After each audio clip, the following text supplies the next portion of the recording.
Hey, not long ago, we did a video where I recommended you check out the Alpha Kilo Warrior channel because it's a fantastic channel. I stumbled upon it by accident. I absolutely love it.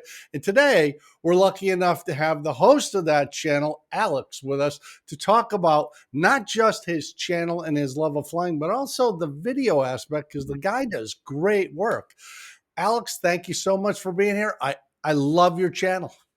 Jamie, thank you. It's an honor, and I'm kind of starstruck right now. This is my first interview, so um, I'm I excited. find that hard to believe because you've got some really good stuff out there. Yeah, you reached out to me on Facebook, and I was like, "Is this guy for real?" And I'm like, "What?"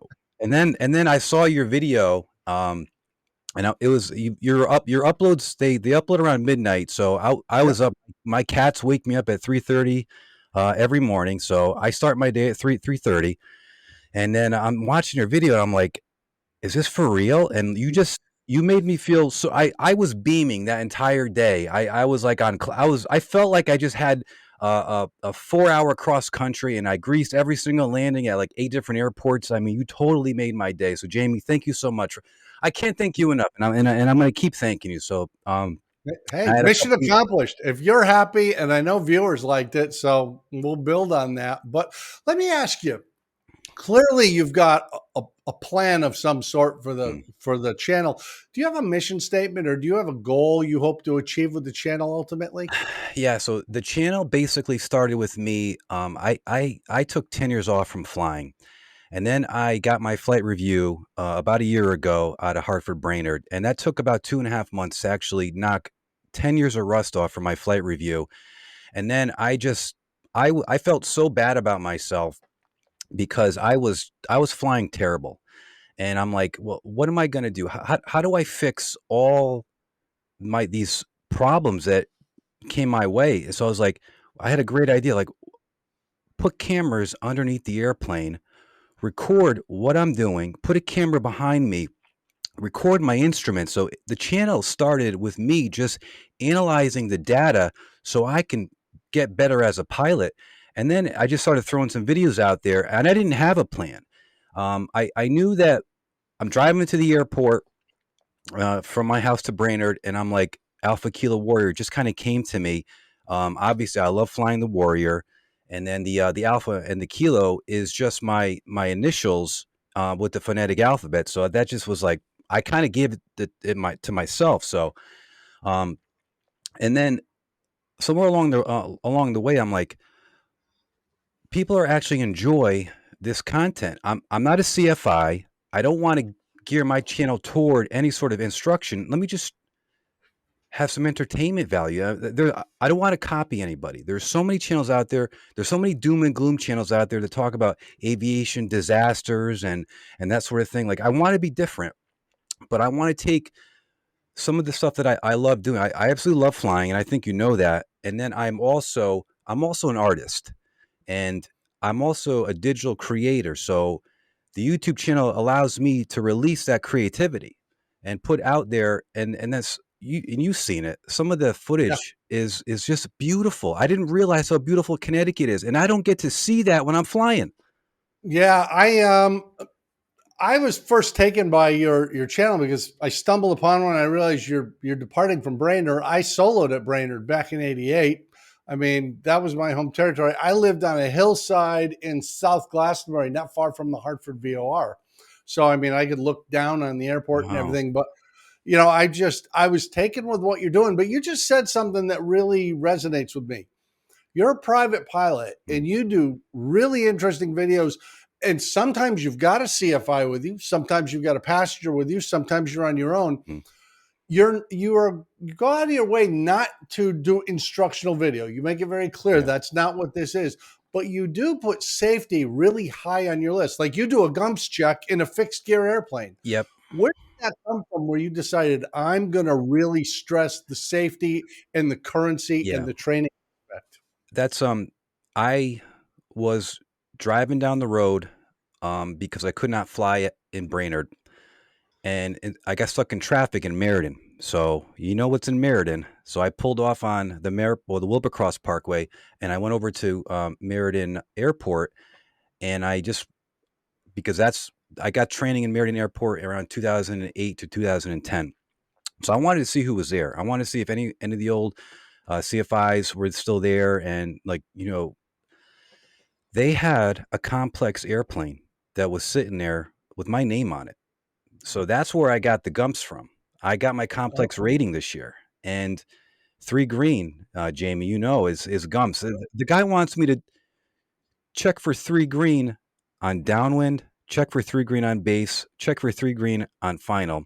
Gumps, gumps, gumps. And I just was like, listen, I need to memorize this and just make this part of my breathing of air, because it's so important that I don't land a complex aircraft with the landing gear not retracted. That's not a good thing. So no, I absolutely love it, and I'll tell you, I only know a few people who do this, but they're usually very professional people with a lot of experience. For me, this came from flying mm, amphibians, where it's really important whether is this a land landing or a water landing, and you do want to go through that process and actively engage your brain. Where's my gear? Is mhm, it where I need it to be for this next thing? I love that though, because it's one of the things. I think you did a flight down to Goodspeed where you had a CFI with you. yeah, And I love that because I've flown into Goodspeed. I really like it, but it's a little bit of a challenging yeah. airport. It's a narrow runway, it's a short runway, it's got wires at one end, it's Oh got a yeah. bridge at the other end. You got to pay attention. And just the fact that you would go there with an instructor and then get that little bit of critique and share that on the video. Yeah. There's no shame here, like, oh, I was imperfect. Of course, we all are. There's a little story to that, Jamie, if you got a few minutes. I All do. right. So the week before that, I went to Danbury, and they have runway 35, which is they call it the Death Star approach from a lot of the comments that I got. And I just had enough time where I took off. I was solo. I got flight following, and there was a lot of little things that led up to what happened with me at Danbury. A lot of little things added up to me missing the last notch of flaps. I'm coming in. I didn't I had too much speed. I had too Hmm. much speed, and I went to go flare, and I ballooned, and I wasn't gonna make the runway, so I instead of I did a go around, but I didn't have enough time to try it again, because I'm renting the aircraft, and I had to bring the aircraft back for the next person that was renting it, and Brainerd to Danbury. I didn't realize that's a little bit of a haul there, especially when you got headwind, yeah, and I got a tailwind going the other way, but still, it took a lot of time, and so I was like, I felt so upset with myself, and I was like down in the dumps. I came home, and I felt sorry for myself, and then I called my CFI, and I'm like, listen, I have this video. I feel like a complete failure, and he's like, post it online. The video has merit. I'm like, well, his name is Jeff. I'm like, Jeff. I'm texting him. I'm like, Jeff, I didn't land. I feel like a loser. I mean, the scenery kind of looks cool. I'm flying in this valley coming into Danbury, but I'm like, I feel so terrible. And then I texted him the next day. I'm like, listen, I need you to come with me to good speed. I need to redeem myself. And if you watch the video, I'm nervous, and I am. He's trying to talk to me, and I'm like, I didn't want to say, hey, be quiet. I'm focusing, and I'm like, I'm not. I wasn't as relaxed, but that even though I have my private pilot certificate, I'm still learning. I'm in every single flight, and I'm a human being, and we're susceptible to emotions, especially my palms sweat sometimes. I get a little nervous. I'm not like an F-18 fighter pilot. I'm Hey, if it makes you feel better, I've been doing this a while. There's times I learn something new yeah, too. And sometimes it's from a mistake. Sometimes it's just I'm talking to ATC and they throw something at me that I've never heard yeah, before. I mean, it was probably 3, 4 years ago now, but I was flying up North Florida back home. I live in Central Florida, the geographic center of the state, and I got a warning for a drone. I'd never had that before. I'm on VFR flight following, and they tell me there's a drone, and I'm thinking, is that a hobbyist drone or is that a military mm, drone? Because they're very different things. But yeah, I mean, things pop up out of the blue, and I didn't take that video as you being nervous. I thought of it as focus, and I was actually very impressed.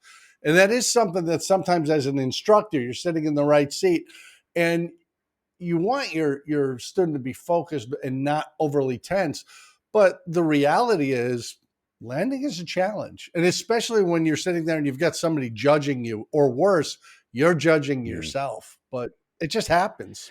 Yeah, I didn't feel comfortable until the third landing, which is, 3 landings in, and then I just felt like, "Okay, I'm back," and I kinda redeemed myself from the previous, week's failure, so, um, and it's when you're a pilot and you are up there in the aircraft by yourself and you go through something like I went through on Danbury. I didn't show this in the video. I was dropping some F bombs to myself. I was like, I was talking to myself, Oh, you're the one. Okay. Yeah. but I just was like, let me let me breathe, and I think breathing was important. After I screwed up in Danbury, I took a moment. I cleared class Delta airspace, and by the time I got into Oxford to request transition, I was already calm again. Within with the 15 minutes to Oxford, so I had to Yeah. breathe up there, and I don't want to admit that I had I can get nervous like that, but um, it happens. Sure. Sure. Absolutely. And there's a whole variety of things that can happen in the air that can affect you emotionally. And of course, the training is to just focus on what you're doing, leave the emotions for Yeah, later. Just do what you're doing. And it does work. Let me ask you though, you made an interesting comment. Going from Danbury to Hartford is a bit of a haul. You're at the southwest corner of the state, going up to the center of the state. And I've had that experience both as a renter and an instructor, trying to get the airplane back in time for the next guy. Do you have any aspirations to do a really long haul trip, whether that's for the channel or just for personal enrichment? Go to AirVenture in Wisconsin, go to Sun and Fun in Florida, go to Kitty Hawk or yeah. whatever. Does that fall out, or do you stay fairly local? Right now, I'm building my seat time. My 2-year plan for myself and the channel is I want to be an aircraft owner. I want to either be a solo owner, and I watched your video about co-ownership, and I Mhm. it has to be the right owner. And I commented on the video. It's got to be somebody I trust, not some random person. Even if, Yeah, you have to have a similar value I system. know. You have to think the same about upgrades, Yeah, maintenance, all those kinds of things, because you don't yeah, want to have a major disagreement over something that should be yeah. nothing. I Right now I fly for the pure enjoyment of flying a man-made machine up in the air, and just the feeling that it gives me. Right now, I don't fly to travel, but I do want to go to some of these events. I do want to meet other people, other like-minded people. Um, some of the people that I follow on Instagram, like Bruno, I'd love to meet Bruno, and go to some of these events. And I would love to meet you at an event. Absolutely. We'll make arrangements. We'll make that happen. Guaranteed. I Sounds like a mean, plan, Jamie. I have fun at them. I've been going for well over half my life. And I just have the best time at these things because I used to think it was because we're all pilots and we have something in common. And I went to AirVenture one year and I did find this interesting. I camped. I went with a tent Oh and a wow, sleeping bag, and nobody in my section was a pilot, but they'd all been coming for years and years. really? They loved the camaraderie, they loved the technology, they loved everything about it, but they didn't want to learn to fly. And I kind of realized it's not because we're Mm. pilots, it's because we're type A people. It's because we're like, I can do that, whatever that is. We tend to take that vision of, yeah, I can do that. Kind of like, you're doing the video stuff. And I have to compliment you because I don't know what your art specifically is, but your photography is Oh, thank you. fantastic. And you're right. The shots you get of New England, low altitude, Connecticut River Valley. You just did one where you went up to the Massachusetts line and then turned west. It was just gorgeous. And I'm wondering, how did you learn that? I mean, you've got Mm. cameras inside, you've got cameras outside, you do terrific editing. Is that just from your artistic training, or did you have a vision for what you wanted this to be? Or did you just get lucky, Alex? Uh, my first few videos, Jamie, I don't even want to go look at them. They're awful. But that's like anything else. Of course, my third, second, and third video, I thought it was the best video, and I was like, why? How come I'm not going viral? Well, where's my 1 million views on my second video? And I look back and it's very cringe, and I'm like, ugh. And I had a lot of feedback from friends and family, especially my mother. And I know she's watching. So hi, mom. She's like one of my biggest fans, and she's one of the things was she's like, I have no idea where you're flying, so she's the one that got me to put labels. I'm like, "Well, that's easy to do." They're brilliant. They're Yeah, brilliant. You put up the town yeah. and the population when it was founded. It's And like fantastic. one of the things I started doing on my Connecticut North flight is I started putting the property taxes for some of these towns. And like the mill rate, and I was like, and I'm doing research for this, Jamie, and I'm like, you, and then I realize how much these people in Hartford they pay out for taxes, and it's like, and the surrounding area is a lot less, and you're like, wait a minute, I'm not. It's not an educational channel, but I'm getting some in a weird way. I'm getting some education with things like that. So, um, I'm loving this, Jamie. I'm having so much fun flying, and then I get to come back to my home office and work on these videos. They take 3 to 4 days to make, but I'm not quality. Mhm. Excuse me. I'm not quantity. I'm quality. So I take my time, and if it takes me 5 days to edit a video, so be it. I'm my own boss. So this is great, and I'm gonna keep doing this. Well, it shows. I'll tell you, they're very high quality videos. They're very entertaining, and they are educational. And it really gets me in that sense of you're just taking us for a ride. People hear what you're doing. They hear the ATC calls back and forth. I think people would watch your videos and get the sense, oh, I Oh could yeah. do that. And not that you're not special and capable and well trained, but they'd realize this is much more accessible than I thought. And that's been a big part of my Mm. career. But for the techno geeks that are watching, and I'm sure there's some, what kind of cameras are you using? So I have two GoPro Hero 12s. I got a GoPro Hero 12 mounted underneath the wing, and I spent like $100 on this mount. It's not a cheap piece of plastic. It's metal. It's got cotter pins on it, and it's got washers. It goes into the wing tie down, and I do have Mhm. think a picture of it on my Instagram. And then I got the GoPro Hero 12, the same type of camera mounted on suction cup on the back left shoulder, and that's got a USB interface to the my aviation headset. And then the third camera right now is a GoPro Hero 11 Mini that I slap on my forehead and I use for first person nerd view. I call it the nerd view. And Jamie, it leaves this huge red mark on my head because it's got to be tight. And I'm almost embarrassed to come out of the aircraft, and I wear a hat because I'm bald, and then so everyone's like, "What's on your head?" I'm like, "Oh, that was the Hero 11 that it's going to give you guys some amazing shots." So You should just get out of the airplane and when they say, what's that on your head? Say, there was this bird. Well, let me ask you because we did a video a while back, Pat and I, about the risks of shooting video Mm, in flight. And I don't mean that as a yeah. ubiquitous across the board, everybody, but I especially worry when I see low time Oh yeah. students, on their Yeah. early solo flights doing it because you can get distracted that the mount has come loose or gee, do I have the shot or whatever. How do you keep yourself focused on do the flying and accept that the video didn't work rather than Mm. trying to fix the video in flight when you're in a challenging That's an situation? excellent question.